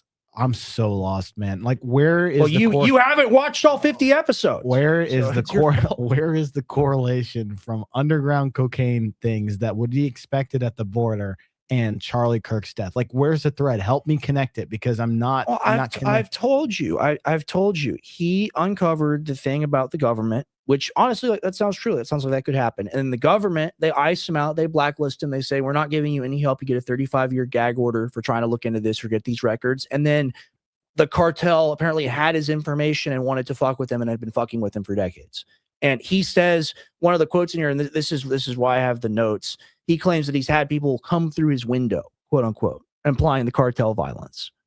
So like, this is someone that like, and look, if that's true, and he says, and Candace smugly is like, we have the court records to prove it. We know you're telling the truth. Well, release that shit. Like if you're being hunted by the guy from Machete, like, yeah, totally valid. But I'm just trying to say, like, okay, why the hell did she bring this guy on in the first place? What is his importance to like the significance of like, I don't even, dude, I'm so lost. I don't even know what the freaking let's just go through it. Give me a minute. Give me a straight. I want you to piece it at the end of this for me because I'm confused. Mitch was looking through the data and started discussing it with the Border Patrol. Mitch asked about subways. Light bulb went off. It was an underground tunnel. Handed off the info for probable cause raid. That's where they went over the border. Candace interjects. He goes, "You're a hero, but you've been prosecuted so much for this." Apparently, they found Border Patrol commander in photo after a Mexican side of border raid alongside the U.S. and Mexican military. Mitch claims that 80% of cocaine was coming through the Douglas, Arizona area, which just sounds wrong to me. Maybe that's true. Who knows? Cartel gangs angry because Mitch stepped on their toes. That's a claim he makes. Government apparently gave Mitch a gag order. He was the one that incinerated the drugs relating to the raid. Ended up getting approached by a Border Patrol agent who had personal information on him, and he knew what to do. Let's go to 3350 because I time-stamped it. I don't remember what it was, and I want to keep going through this whole thing. I want to keep going through it because I want people to know that I've watched this entire thing multiple times over. Because people will say that we haven't watched it, that we dared to cover it. Border Patrol agent that caught what it was about, and yeah, thank God. He knew what to do. Took me back to base, and they thought it was, something I did to give away my identity. So I was on base. That's the cartel knowing about who he is, and it took me a while to figure that out because he's very unclear, and it's very insulting to the audience to have to be like, you audience have to trust me and whatever guest I bring on, even when the guest like she says she posts everything to her website. She says she has all the facts. Well, she does not. It's just like the flight logs. Like, she does not have it. So like we're subjected to this. It was the next day that I got brought into a briefing. And by that time, the photos from the Mexican side had made their way to the American side, and they were able to put together how my information got fed to the other side. Cartel. As far as cartels and stuff like that, it's just plain corruption at this point. It's that reads as super weak to me, right? Dude, he's just stating stuff that cartel operates almost as its own entity. They have access if you've been fucked with by the cartel for X, Y, Z, you'd think you'd have more to say on it. It's corruption, man. It's just corruption. But he makes the claim that he's been messed with for like decades by these people. And it's thick. And yeah, they have followed me. I've had people come through my windows. Maybe it's true. It's not like, I know these are, it's like fantastical stories. We got the court documents. We got the court cases. And then she's like, yes, because she says she's apparently been sent everything. What are you going to say? So just piece this together for me and the audience. Well, I mean, we have to keep going through the document. The government apparently gave Mitch the gag order. He was one that incinerated the drugs, ended up getting approached by the Border Patrol agent who told him the cartel had information on him. And then Mitch is brought into a briefing the next day. The photos from the Mexican side made it to the American side. And then they were able to put together who he was. Essentially, like, you've been, I don't know, the cartel knows that you did this. It's insanely vague. And anyone can go rewatch this and maybe, like, you have to be like a detective sleuth to figure out what Candace Owens is saying. And it's a test of intelligence. And if you're not smart enough to believe in the conspiracy theory, you're a moron. And we laugh at you. I'm the biggest moron. No, me too. It makes no sense. This is literally, I'm not agreeing with it or even trying to make sense of it. I'm just trying to copy what's said in the interview because it makes no sense. It implies the government want to help him and the cartel wants to get him, and refers to people coming through his windows. He has the court documents, court cases, which Candace affirms that he sent to her. The harder he tries to get answers, nobody listens, talking about the government. So he finally went to Fort Huachuca to see why the FBI wasn't alerted to his case, get the original records. Why has this been allowed? And this is after the 35-year NDA. Candace relentlessly affirms him during the interview and then talks about the oligarchs who run everything and whatnot, and like somehow like that's relevant to this and whatnot. It's just, it's more puffing up of the guest and the witness to prove her case. So Mitch goes to the base after 35-year gag order, and Candace starts to build the timeline. Mitch checks in, notice a guy that has a sheen to him, referring to him being like elite in the military, or like being like special operations or like an officer type, implying maturity and special service / officer / SF credentials, sitting on the couch. Mitch guesses the dude is doing contract work, is waiting on something aged 33 to 40 years. Candace is really big on, this is something I've noticed, it's a really smart tactic to lend yourself legitimacy. When you're making up a complete bullshit story, or you're just like using a guy that was at somewhere and is like, has a screw loose or whatever, you're like, and what is the description? Like, give us the exact description, because you're painting a photo in people's heads of the event. You're building it inside of their head so that when they visualize the thing happening, they think of your version of events. Not because they've seen it or read it anywhere. It's because you've said it. And then that's what they associate with the event. Straight Smoke, can you explain what you're talking about here? We're making somebody relevant. He also said something earlier. This is bigger than we think. You can write it. We're not taking calls tonight. Candace Owens is we're not taking calls tonight, but if you want to write yourself a little blurb and I can read it here on the comments, I'll do that. But just boil it down what you're trying to say. But we're not going to take any calls tonight. He's at the military base. He's trying to sign in. He's trying to get directions to find this building that has the records in it. He notices a vehicle parked out front, shiny, new. It's got people in the vehicle, and the vehicle drives off, implying like high-level people. Then Mitch goes home. I think he saw, this is where he initially claims to see Erica Kirk, but he doesn't know who she is at the time, right? And then he claims that he went back to the hotel, Candlewood Suites. He ate Mexican sushi that night and went back to where he was staying. He got up early to see the sunrise, and it's like literally like they have a photo of him with the sunrise as proof that he was out there, like seeing the morning sun. Like Candace has photos for that, and like that photo is supposed to lend legitimacy to the entire story. It's just the selective proof they use. Looking for the CID building, looking for his documents, but the base is very old and oddly designed, and that led Mitch on a wild goose chase. Mitch accidentally takes video of guards giving him directions for 18 minutes. So this is just like, this is one of just the random things that like Candace be like, yes, we have the video of you for 18 minutes talking to the security guard. It's not the video of like, oh, you have a video of Erica Kirk on the base. Right. But it's, oh, we have video of you talking to the security guard. And we can prove that you were there, just the same way that I say, like, the night I met you, like I saw you like kill the Easter Bunny. Right. And just because I say it and I can prove that I was there, that makes it true. Okay. That's the problem. He asks where headquarters is. He gets directions. He goes back to front gate. He asks the guard where the building is. He goes to it. No guards. They did have some barbed wire around it. It's a parking lot. He parks there. He's on the phone with his wife. He ended up not being able to call her back for 7 hours. And he says, being in the military, you recognize when there's a bunch of high-level people around, and you notice when there's a little bit of buzz. And then he's like in this new area or whatever. He's in this place he's not supposed to be. And he's like, is this just the new kind of army? And he talks to the captain for 5 minutes. He's trying to get the info. And that guy who he thought was Special Forces is back, the guy with the sheen to him, walking out the front doors with 3 more people.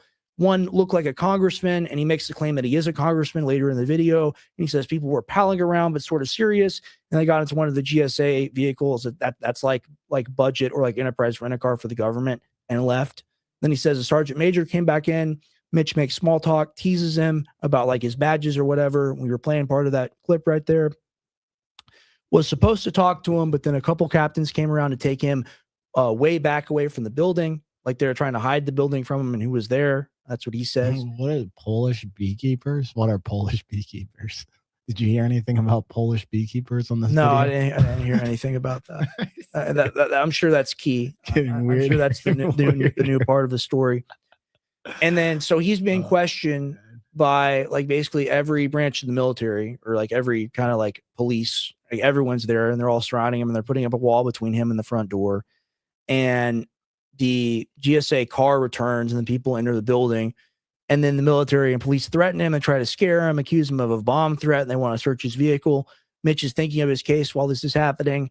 Another woman conducting the operation, a fat Hispanic woman who he thinks was Secret Service, also running the distraction operation. Okay. Eventually, they take him to another location. They put him in a building. They ask him questions, and he says that they are looking for any excuse to hold him for 24 hours, and they kept repeating that number. Well, it's like, yes, we want the person to know we want to hold them for 24 hours. We want them to know they're going to be here for the next 24 hours. And of course, what's happening during that time, it's the Kirk thing. So it lines up perfectly again. And Mitch is like, I just want my records. I was just here to hear about the cartel and what they did with me. I don't know what this is all about.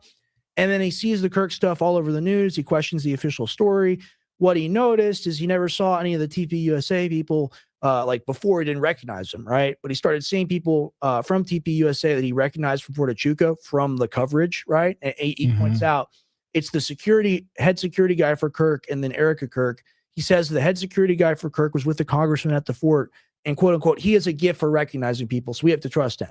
This is what Mitch says. And he says, it's like, I can recognize the mannerisms, face, hand gesture, shoulder shrug, approximate height. And he says 95% chance he's looking at Brian Harpole. I think that's the head of security. Candace asked that question. He gives the answer.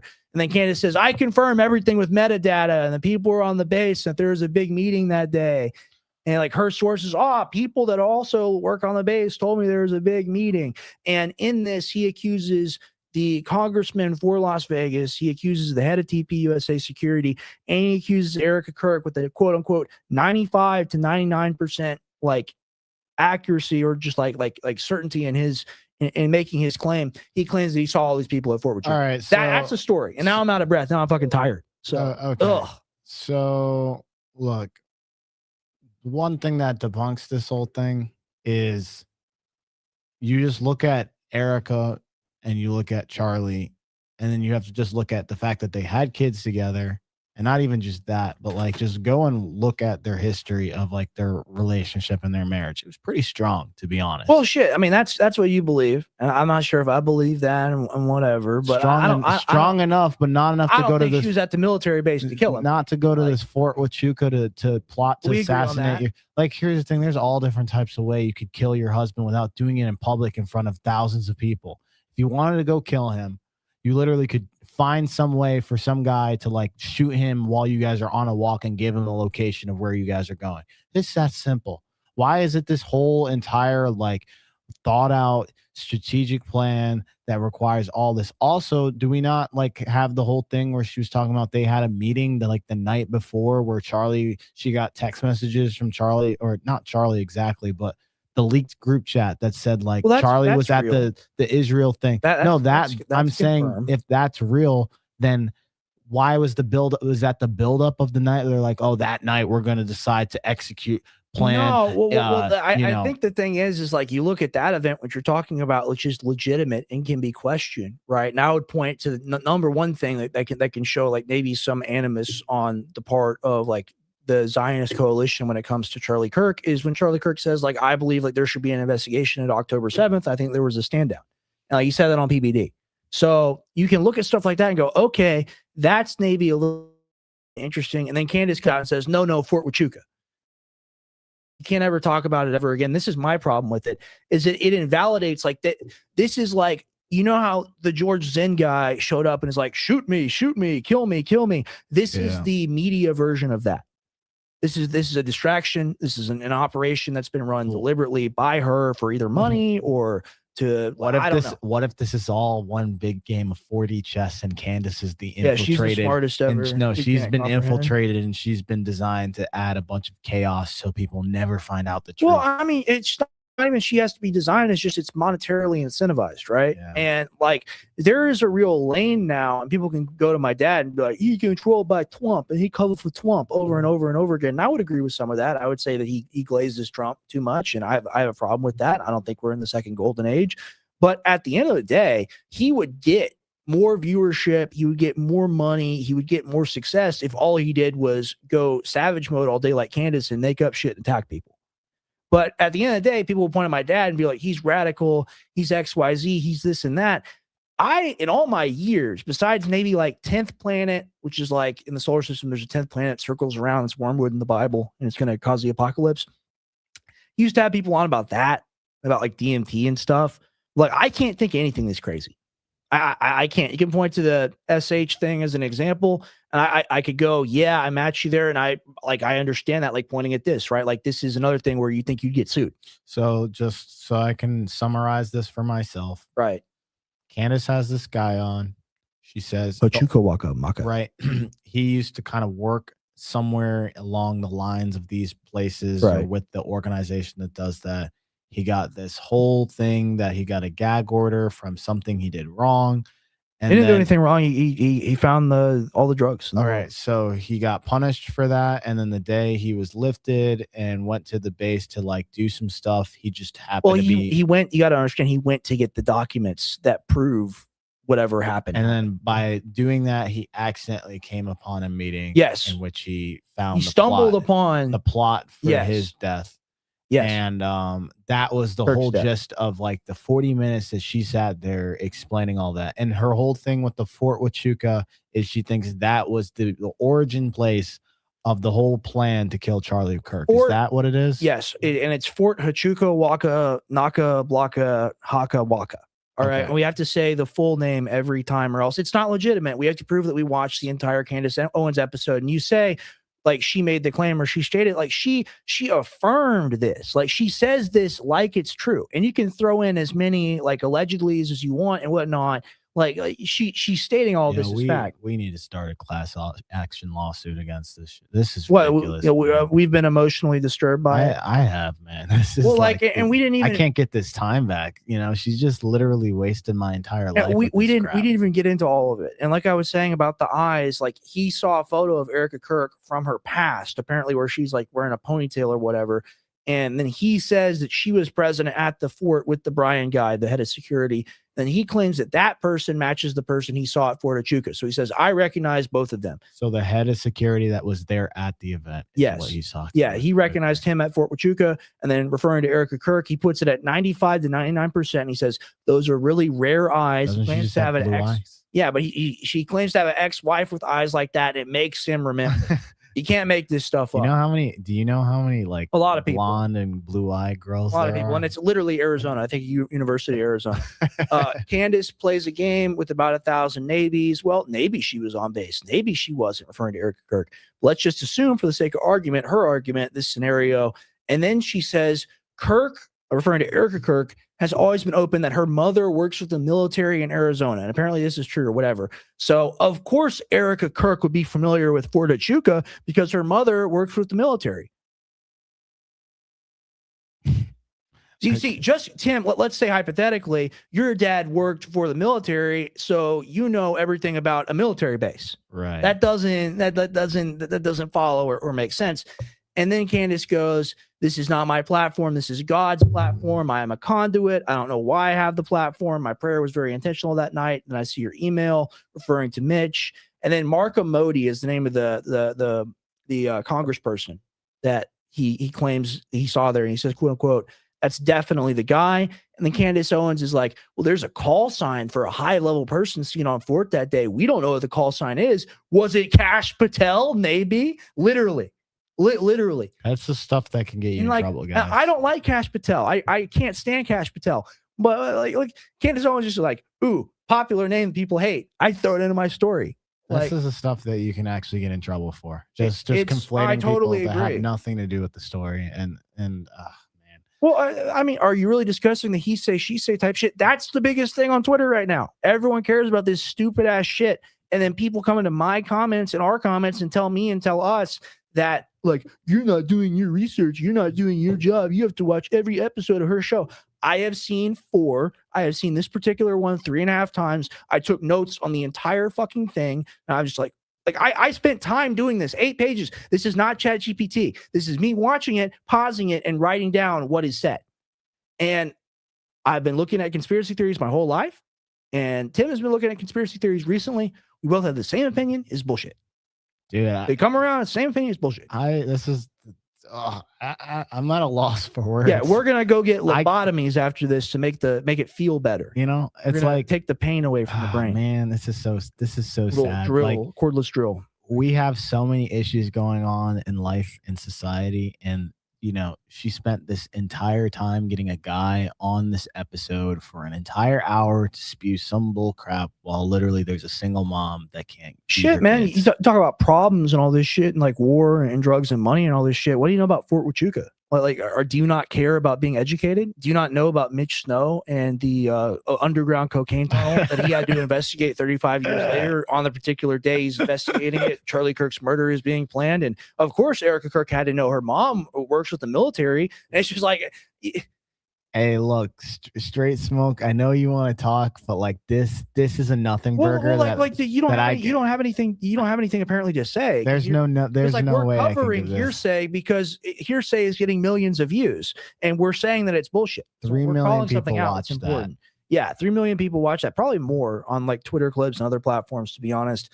So like that's what I have for tonight. And if you have more commentary, I have no more commentary. Like it's a jawbreaker for your brain because it's bullshit, but it's like it actually tired me out because there were so many different webs and nebulous of just trying. You ever watch a video of someone speaking like they're on YouTube and it's someone speaking like mock English, like it's not real English, but it sounds like how English would sound if you didn't understand English. Yeah, that's what this is like. Yeah, literally like that. That's what this is like. Doodle bomb. So our heads hurt from this tonight, and we hope that the viewers could appreciate the breakdown.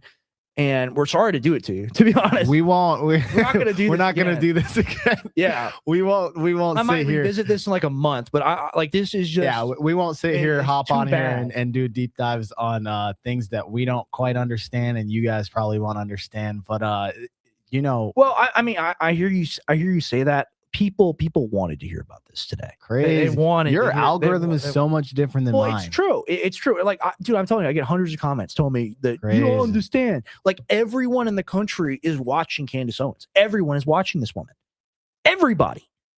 She's barely. Your gardener, your grocer, the police officer. Everyone is watching Candace Owens. And like, you look at her view numbers, and people talk about. They go like, "Oh, Fuentes is exploding. He's everywhere. The young men are really watching Fuentes." I would rather. And Fuentes is very popular. And yes, I think we would both rather listen to Fuentes. She has bigger numbers.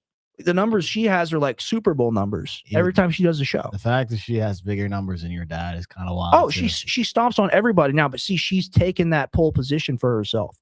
Like, and if you don't see the grift in that, then like I just maybe maybe politics is not for you, because like this is how it's done. She's trying to take pole position. She's trying to take credibility by inventing credibility by manufacturing this story.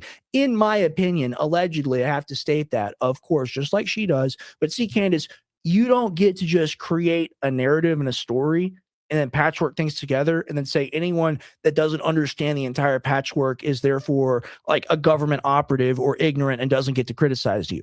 But I have done the work, and I have watched the fucking Fort Huachuca Waka Baka Chaka episode a million times. You have put the argument to rest for everybody who wants to sit there. It's not that complicated. But thank you for Gray Area. I'm going to close this out. Yeah. So exciting news, guys. For those who do not know, we've got a big guest coming on next Sunday. Goes by the name of James Fishbeck. So what's he doing? Is he running for governor? Yeah, he is running for the governor of Florida. I know somebody called in last time. They wanted to let's actually pull up his X real quick. I'll do that.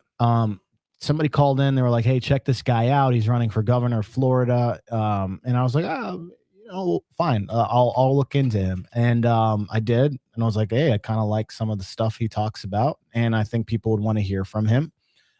So he has agreed. I was able to get in contact with him, and he has agreed to come on our show next Sunday at about it'll be 8 p.m. Eastern Standard, 7:00 p.m. Central Standard Time. So with that being said, if you guys, you're going to hear more about it. We're going to be reminding you guys to tune in for that Sunday segment. Not only that, I've got a really fun prepared segment that I'll be doing next Sunday on political corruption and some very fun things revolving around that. But if you guys have some time on that Sunday, definitely tune in. He is currently actively running for that governor position, and he wants to get his message out on some specific things. If you got people who are in Florida that would want to tune in, definitely hit those people up, spread the message. Yes, absolutely. That is a very big thing. This is one of our biggest guests that we've had so far, outside of, Chase and I think this is definitely the biggest guest in means of like actual cultural and political relevance. And this is a big deal, guys. You want a better show, you want to improve Gray Area, we're going to give it to you. Tim did a great job securing this guest, and we're really going to have a fun time next Sunday. So we really appreciate and hope that you join us for that phenomenal interview. It's going to be very fun and very exciting. And there's a lot more things like that to come for the Gray Area. So like, we appreciate everyone here with us tonight. You say, please let us call in with questions for this segment for him, or you're talking about tonight? She's talking, or excuse me, New Groiper is talking about the Candace Owens. Everyone, I told you, you're like, people don't want to talk about this. Everyone wants to talk about this. Everyone. No, I'm sorry. Yeah, the line in the sand has been drawn for me.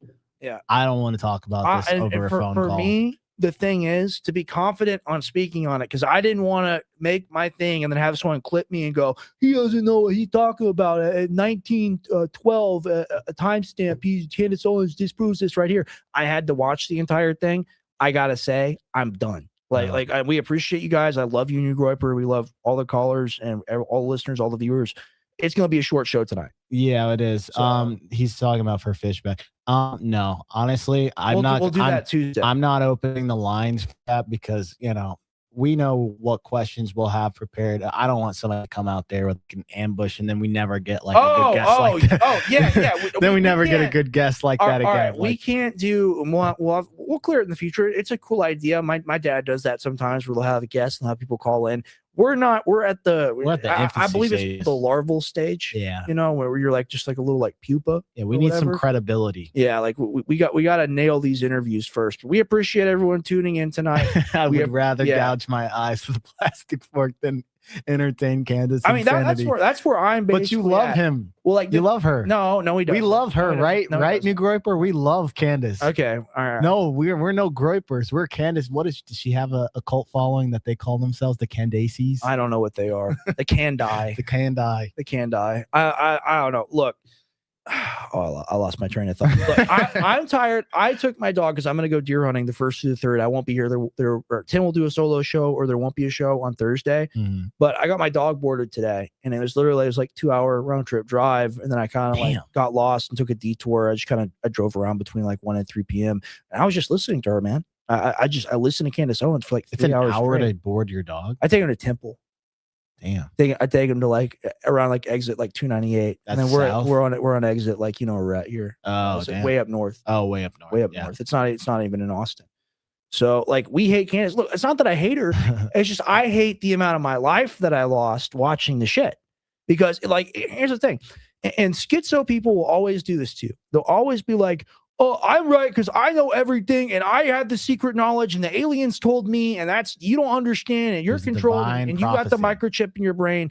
And you have to say, no. Like, can you actually prove what happened? Do you have a photo or video of you seeing the actual thing that's happening? You can't just go, oh, here's a collateral fact about me being somewhere or doing something 20, 30 years ago. And then, oh, that magically gives me credibility to say whatever I want. It doesn't work that way. It certainly hasn't worked that way for us. We got sued for trillions. So she gets to do it and I get to listen to it on Apple Podcasts, and I get to get a Nordstrom ad in between her yapping her yap. And I just view it as unequal treatment, man.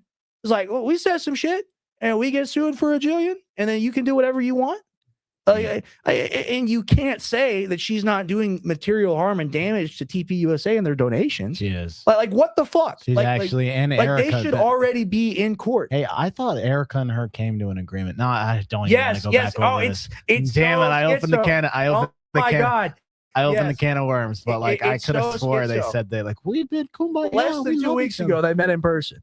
And they produced documents and gave them to Candace Owens, like verifying certain factors. And that's a part of the episode that comes before this episode. So you have to be read in on that and see, maybe I have to write another transcript and figure it all out. And that's how you go insane. That's how you go crazy. Look, I've lost faith in humanity at this point. Ooh, people will watch 2 to 3 million people. Oh no. 5 million people will watch Candace and they'll listen to, 2 hours of her ranting about that stuff.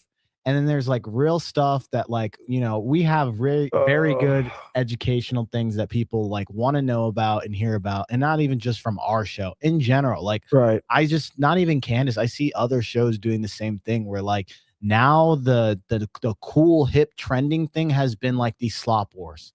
And it's like, that's good. Ooh, you got to make that Twitter. Someone else is going to steal it now that I said that. Slop wars. Slop wars. Holy shit. Okay, please don't steal it. Right, I'm going to take it. But it's a slop wars at this point. And look, that is why I like this show specifically and why I enjoy it is because we are trying to shed light on the real things and the real issues and educate you on real things to change the status quo. Because at the end of the day, Candace Owens doing a deep dive on freaking TPUSA and a conspiracy theory on how Charlie Kirk does not move the needle on your life. You learning about how your government operates, how things happen when it comes to dynamic pricing and how you can save money and look out for these bad entities that are trying to steal your money. There's real value. You want to help people and give them the information. I say, Forta Chuka Waka Blaka Haka Chaka Haka Waka Zaka Baka. That's what I say. So I think we should conclude there. I think we conclude there. It's an excellent episode. Thank you all. Tune in Tuesday. We will be here Tuesday. We'll also be doing another live on Wednesday. Probably won't be doing one Thursday, but you'll still be able to catch us on Sunday. And that's the new show schedule is, and like Monday and Friday, I'll be doing an individual show. We're stepping up with Gray Area where we're going to do Tuesday, Wednesday, Thursday, as well as Sunday. So the only day that there won't be a live going on that you can tune into will be Saturday. Maybe we move that around, maybe we don't. That's all preliminary. People want to enjoy their Saturdays. people want to enjoy their time. So we're trying to give people what they want. And with that Fishback interview, we all encourage you to tune in. It's going to be really fun. It's going to be really educational. We're going to vibe with the guy. We're going to find out what he's really about, and we're going to try to relate that to our audience. And unfortunately, you cannot call in to ask questions this time. You can call in on broadcast afterwards and discuss the situation with us and what you thought of him. So thank you for being here with us tonight on The Gray Area. Tim Tompkins, Rex Jones, The Gray Area. Follow Truism Tim on X and follow Gray Area Talks on X. And if you're watching us on Twitter right now and you're like, I don't want to watch you on Twitter, I want to do other shit with my phone, totally understand. I'm the same exact way. That's why we have the Gray Area Talks YouTube and Rumble page, don't we? Yes, we do. Those will be linked in the bio on X Gray Area Talks. So you go, it's very simple. You go to Gray Area Talks on X. You follow Gray Area Talks, and then you go to the link and you follow the YouTube and the Rumble. You subscribe. It's very simple. And we appreciate everyone who does that. We're not asking for super chats, not asking for donations. If you want to support us financially, you can go to Go Primal Core and get a phenomenal supplement. GoPrimalCore.com, 25% off with code CORE25. But we're not asking for anything but your support in the digital arena by going and following and subscribing to the Gray Area accounts and just catch that Fishback interview. Like, get the notification for it, watch it on your platform of choice, and enjoy it. So, Tim Tompkins, Rex Jones, Gray Area, good luck and good night. We appreciate you.